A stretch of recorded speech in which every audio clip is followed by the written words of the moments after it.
पाकिस्तान की जिस तरीके की हालत हो गई है कि तालिबानी आतंकवादी पाकिस्तान पर एक के बाद एक हमला कर रहे हैं और अब ये चीज़ निश्चित है कि अब तालिबानी आतंकवादी जो है वो पाकिस्तान पे कब्जा कर लेंगे और पाकिस्तान की सरकार को पूरी तरीके से निरस्त कर देंगे। इसमें अब चाहे 2 दिन लगे, 4 दिन, 10 दिन या महीना दिन लगे, लेकिन ये पूरी तरीके से निश्चित है कि अब तालिबानी आतंकवादियों का जो कब्जा है वो पाकिस्तान पे होना सुनिश्चित है।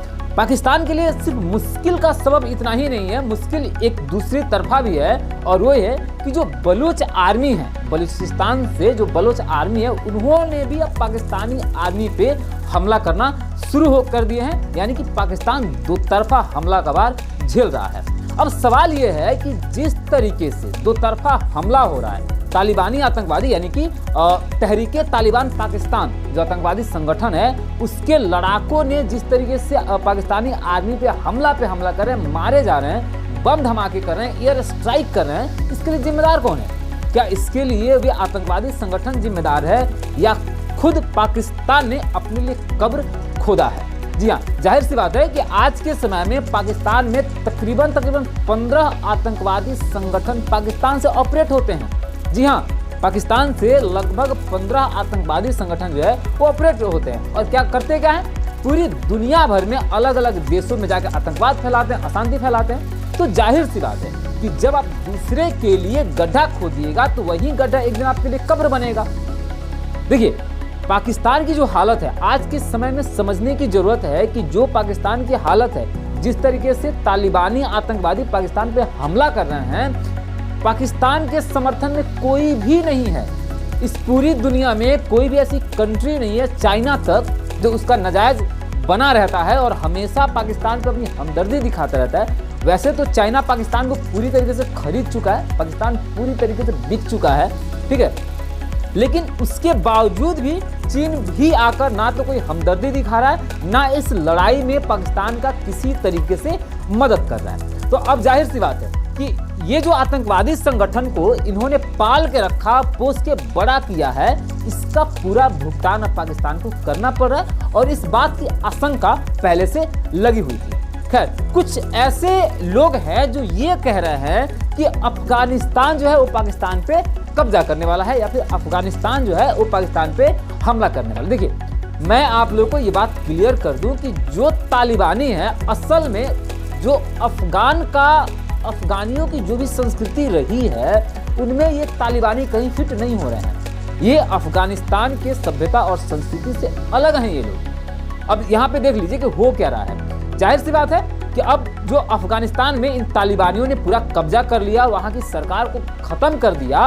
ये लोग आश्वासन दे रहे थे कि वहाँ पे लोकतंत्र बहाल करेंगे और लोकतांत्रिक सरकार लाएंगे। ये कैसे संभव है सर? जो संगठन, जिस संगठन का शुरुआत ही नफरत के आधार पर हुआ है, गोलियों के आधार पर हुआ है, बंदूकों के दम पे हुआ है, वो संगठन किस तरीके से लोकतंत्र को बहाल कर सकता है, लोकतंत्र को कायम करके रख सकता है? और नतीजा क्या हुआ? जो इनके अफगानिस्तान में तालिबान की सरकार बनने से पहले जिस तरीके से वहां गोलियां चलती थी, सड़कों पे किसी को मार दिया जाता था, वही असर ये तालिबान की सरकार बनने के 1 साल बाद देखा गया। पिछले महीनों ही आप लोगों ने एक वीडियो देखा होगा किस तरीके से व्यक्ति को चौराहे पर फांसी दे दी गई। ठीक है, तो ये जाहिर सी बात है, ये लोकतंत्र नहीं है, ये सरकार इन्होंने बनाया है दिखावे के लिए और यही हाल होने वाला है पाकिस्तान का।